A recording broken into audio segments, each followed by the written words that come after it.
Il y a 19 ans, en 1999, un jour de grande chaleur en été, mon mari, Toshiro Nakahara, après avoir été promu 6 mois plus tôt directeur du département de pédiatrie de l'hôpital, s'est jeté du haut du bâtiment. Son travail l'épuisait totalement. En tant que pédiatre, il assurait un service de garde, c'est-à-dire 36 heures d'affilée, 8 fois par mois, ce qui est largement supérieur à la moyenne des heures autorisées. Le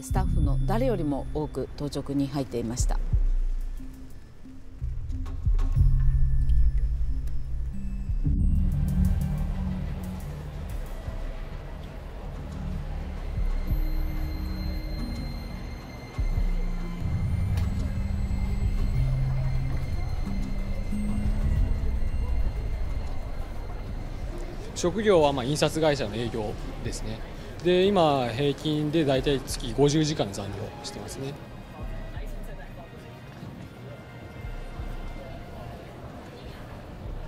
出版物を作る印刷会社の営業職です。一番多い時では70時間とか80時間とかいう時間に達することもあります。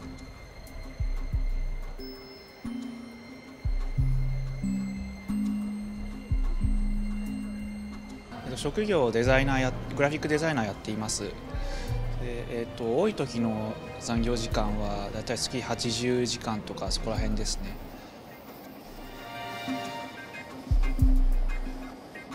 Le Japon enregistre le plus fort taux de burn-out au monde.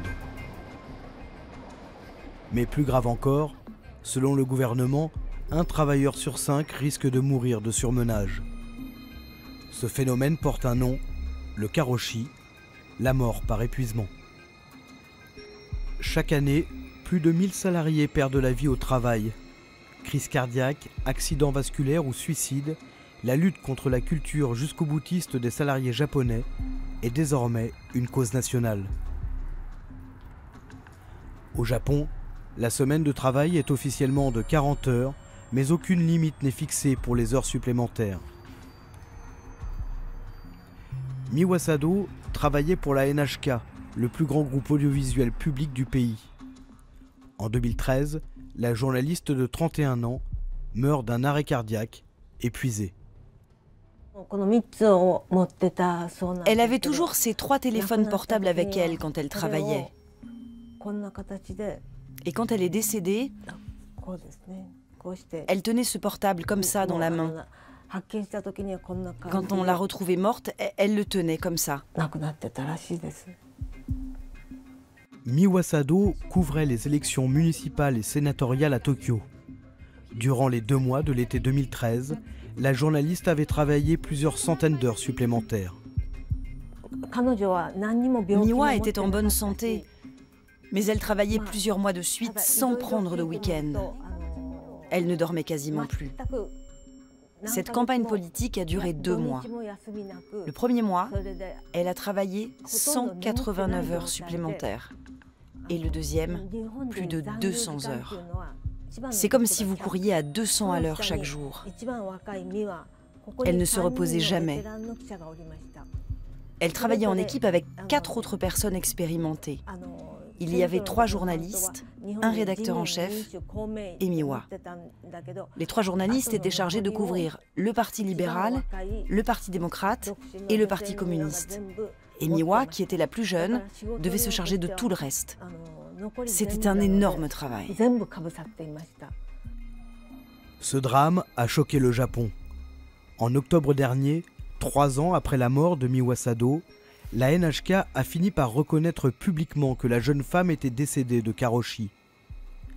Pour la mère de la journaliste, la responsabilité de ses collègues est engagée. Normalement, le rédacteur en chef pour lequel travaillait ma fille aurait dû anticiper la charge de travail de Miwa, mais il ne l'a pas fait. Les 3 autres journalistes de l'équipe de Miwa ont eux aussi laissé faire. Plutôt que de l'aider, ils lui ont donné du travail supplémentaire, alors qu'ils savaient très bien qu'elle travaillait très tard la nuit et qu'elle était dans un état de fatigue extrême. Je suis persuadée que c'est à cause de cela que ma fille est morte. Ce qui m'a particulièrement choquée, c'est que la NHK m'a dit que Miwa n'était pas capable de bien gérer son temps de travail. Nous avons sollicité une interview auprès de la NHK. La direction a préféré répondre par email à nos questions.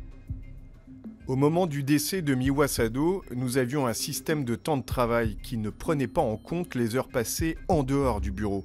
Donc il était impossible de comptabiliser les heures supplémentaires des journalistes. Depuis le décès de Miwa Sado, la NHK s'est engagée à surveiller de près la santé de ses journalistes. Au Japon, travailler durement est perçu comme un signe d'ambition et de loyauté envers ses supérieurs.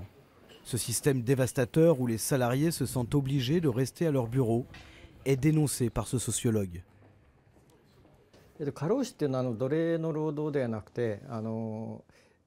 karoshi n'est pas vraiment une forme d'esclavage. Ce n'est pas du travail forcé, car dans sa forme la plus répandue, c'est d'abord une volonté du salarié de travailler beaucoup après un accord passé avec son employeur. Mais le travail accepté par ces salariés est tellement prenant, tellement fatigant qu'il cause des symptômes très graves qui touchent le cœur, puis le cerveau. Et le salarié peut en mourir subitement. C'est une fin tragique. À la fin de l'année 2014, le gouvernement japonais a voté une loi pour prévenir du karoshi. Mais pour Emiko Teranishi, la représentante des familles de victimes, cette loi est insuffisante. Je suis moi-même une victime du karoshi. Il y a 22 ans, mon mari, qui gérait un restaurant, est tombé en dépression et s'est suicidé en se jetant d'un immeuble. À l'époque, le suicide n'était pas considéré comme une conséquence liée aux mauvaises conditions de travail.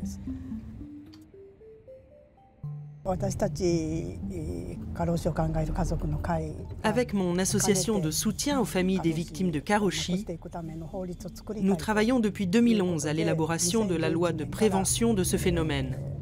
Le gouvernement a fini par faire passer cette loi en 2014. Mais le problème, c'est que cette loi reste théorique puisqu'il n'y a toujours pas de sanctions appliquées aux employeurs.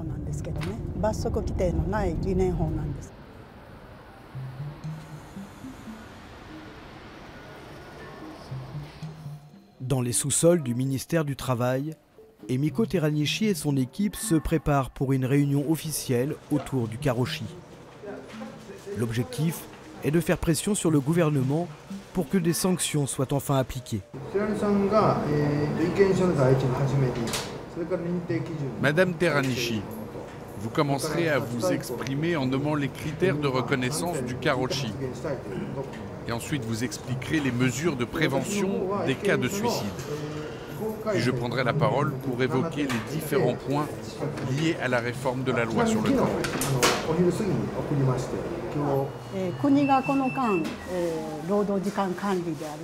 Parmi les sanctions que nous aimerions voir mises en place, nous demandons par exemple au gouvernement de contrôler le temps de travail et aussi de publier le nom des entreprises qui sont dans l'illégalité.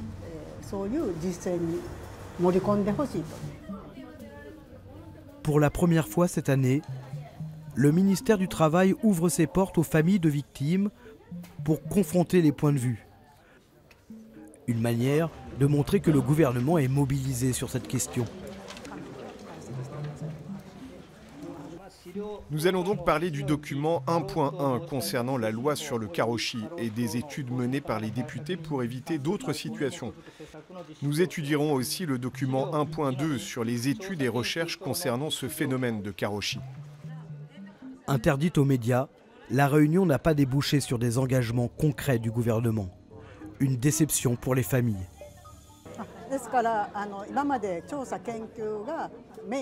Jusqu'à aujourd'hui, l'effort était concentré sur les études de cas et les recherches.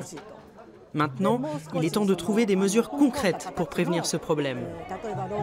Ces mesures devraient aller un peu plus loin. Par exemple, nous demandons une limitation et une meilleure gestion du temps de travail, mais aussi le doublement de certains postes et un élargissement des critères de surmenage et des accidents du travail. C'est la première fois que nous avons pu aborder ces points. Même si ce n'est pas encore suffisant, le gouvernement commence au moins à prendre en compte ce problème. Dans les bureaux du ministère du Travail et de la Santé, la principale préoccupation des fonctionnaires est la gestion des heures supplémentaires. Après un livre blanc publié l'année dernière et en plein débat à la Diète sur le temps de travail, le gouvernement cherche la bonne formule pour limiter les cas de karoshi. Nous prévoyons dans les discussions de la réforme de la loi sur le travail un focus important sur le plafonnement des heures supplémentaires à 100 heures par mois. Jusqu'à présent, la base des heures supplémentaires était de 45 heures théoriques mensuelles, mais à partir du moment où il y a un accord entre l'employé et l'employeur, il n'y a pas de plafond. Désormais, ça devrait être strict puisque ce sera plafonné et suivi de sanctions. Ce serait quand même une bonne amélioration par rapport à la situation actuelle. 100 heures par mois. Pourtant, selon les médecins, un dépassement de 80 heures supplémentaires par mois multiplierait les risques de karoshi. Plafonner les heures supplémentaires à 100 heures est donc une mesure en trompe-l'œil. Alors que les Japonais se tuent à la tâche, le gouvernement du Premier ministre Shinzo Abe sait qu'il est attendu sur les questions sociales. Au printemps 2018, la réforme de la loi sur le travail pourrait être adoptée. Les syndicats commencent donc à mobiliser leurs militants. Pour les conditions de travail des médecins et des infirmières dans les hôpitaux, et vu le nombre important de cas de karoshi dans notre secteur, il faut absolument réduire le temps de travail et créer de nouveaux postes. Nous refusons la réforme de la loi sur le travail que le Premier ministre Shinzo Abe nous prépare et qui prétend protéger les travailleurs contre le karoshi.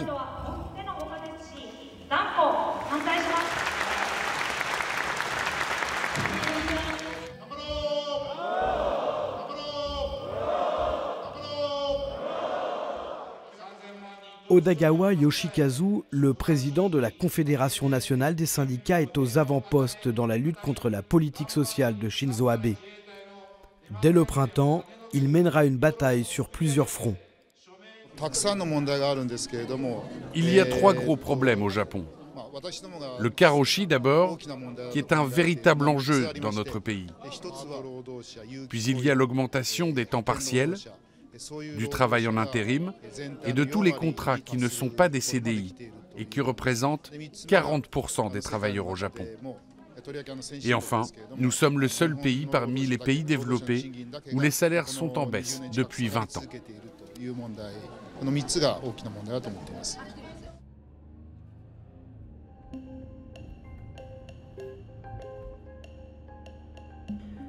Cette situation sociale et l'absence de poids des syndicats face aux grandes entreprises incitent aux dérives les plus perverses. Aux sources du karoshi se trouve le harcèlement perpétré par les Black Company, ces entreprises identifiées et dénoncées par le gouvernement pour le non-respect des conditions de travail de leurs salariés. Je m'appelle Nakamura Yamato, j'ai 37 ans. J'étais ingénieur dans une entreprise de gaz et responsable d'un quartier de Tokyo. Il y a quelques années, un supérieur a commencé à faire de l'abus de pouvoir et à me harceler. Certains de mes collègues ont commencé à quitter l'entreprise car ils faisaient la même chose avec eux. J'ai essayé de tenir bon et j'ai continué à travailler. Puis, il y a 3 ans, j'ai fait une première crise de panique avant de tomber en dépression. J'ai commencé à avoir des nausées, la tête qui tourne, et surtout des flashbacks de mon harcèlement. En juin dernier, j'ai reçu ma lettre de licenciement. Je ne sais pas comment envisager le futur, mes économies sont presque épuisées. Dans ces conditions, j'ai tenté de mettre fin à mes jours plusieurs fois.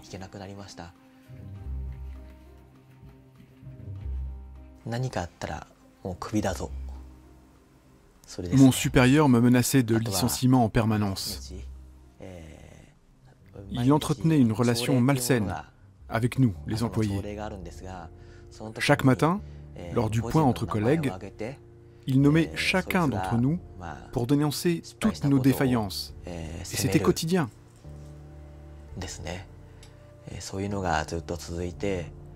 Il avait un tel pouvoir de nuisance que beaucoup de mes collègues ont préféré partir plutôt que de subir les humiliations. Je me souviens que lorsque j'arrivais au bureau, au lieu de dire bonjour, il me disait « Quand est-ce que tu ramènes ta lettre de démission? Es-tu allé chercher du travail ?» Dès le matin, il commençait avec ces mots.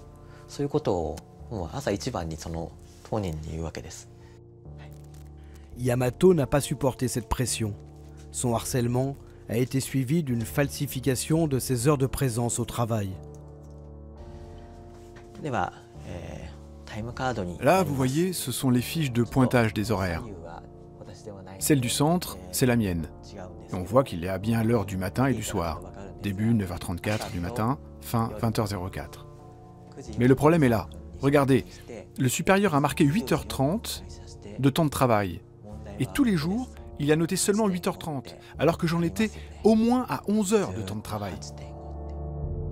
Yamato Nakamura a décidé d'attaquer son supérieur et l'entreprise en justice.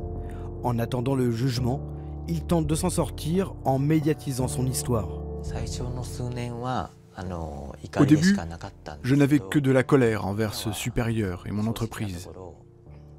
Mais aujourd'hui, je me suis aperçu que c'était un problème généralisé dans la société.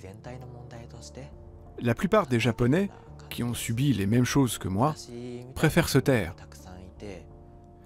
Moi, aujourd'hui, je suis dans l'incapacité de travailler à nouveau. Je me suis donc posé la question, qu'est-ce que je peux faire? Qu'est-ce que je peux faire? Je veux que le monde entier sache que ce problème de harcèlement existe dans mon pays, que cette situation est bien réelle, et je me dois aussi d'informer les autres salariés.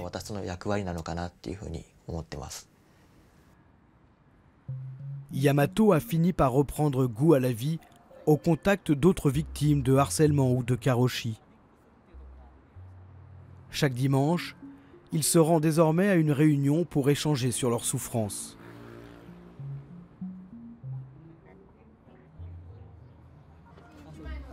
La mère de Miwasado, la journaliste de la NHK, est également présente. Et ce jour-là, c'est un jeune député de l'opposition qui anime la discussion. J'aimerais discuter de notre thème au Parlement, avec les différents partis politiques, pour bien connaître la situation. J'aimerais le faire aussi avec vous. Donc n'hésitez pas à me donner votre opinion.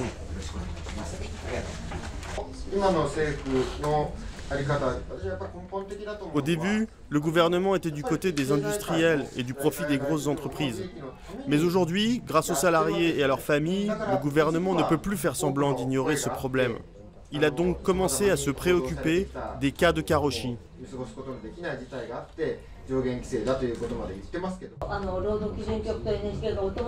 Dans mon cas, la NHK et le ministère du Travail étant amis, il n'y a eu aucune sanction. Les supérieurs de ma fille ont continué au contraire à être promus et évidemment, ils ne disent plus un mot négatif sur l'entreprise. De toute façon, les chefs sont toujours protégés quand ils sont dans l'entreprise. Même s'ils sont fautifs, ils seront protégés. Oui, protégés et promus. Pour le moment, seuls quelques députés de l'opposition acceptent d'aider les victimes et de porter leur cas devant le Parlement. Normalement, l'homme travaille pour vivre correctement. Mais travailler jusqu'à en perdre la vie est tout à fait anormal. Cette situation extrême est perçue dans la société japonaise d'aujourd'hui comme une forme de normalité. Je veux que cela change.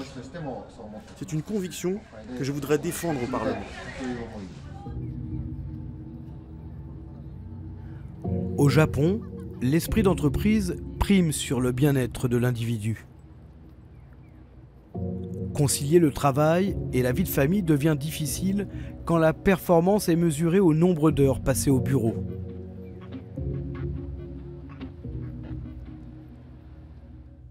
La directrice de cette entreprise de cosmétiques, Yumiko Iwasaki, a décidé de changer cette règle.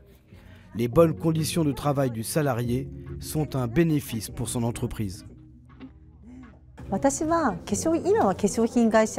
Aujourd'hui, je gère une entreprise de produits de beauté. Mais avant de créer cette entreprise, il y a 13 ans, je travaillais dans une agence de publicité.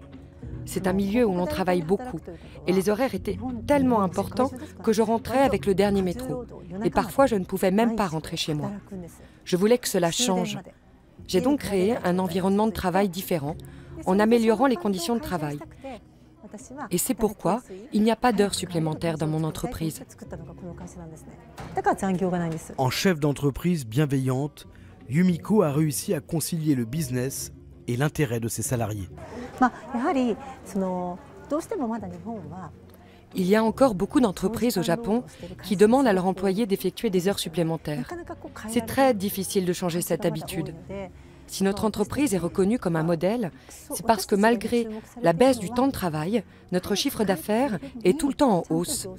Beaucoup de chefs d'entreprise pensent qu'en faisant rentrer tôt leurs employés, ils vont au contraire baisser leur chiffre d'affaires. Dans un pays conservateur et peu ouvert à l'égalité des sexes, les femmes sont souvent les premières à en pâtir.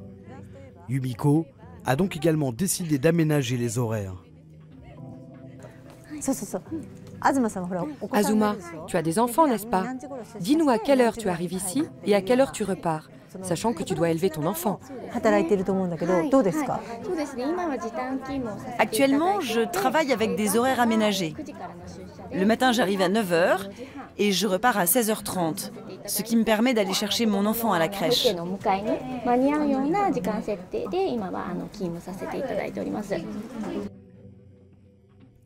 Une révolution au Japon où les femmes sont d'abord cantonnées à leur rôle de mère avant de pouvoir envisager une quelconque carrière.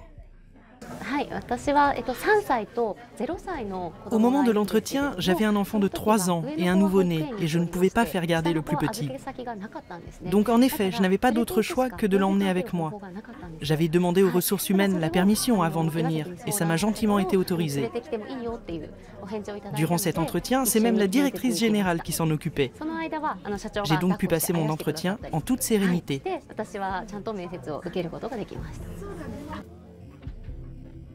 Grâce à cette vision novatrice au Japon, Yumiko Iwasaki a créé une brèche dans la rigidité de la culture du travail.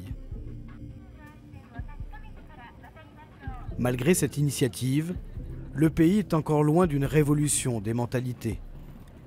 La valeur attribuée aux salariés dépend toujours de leur endurance au travail.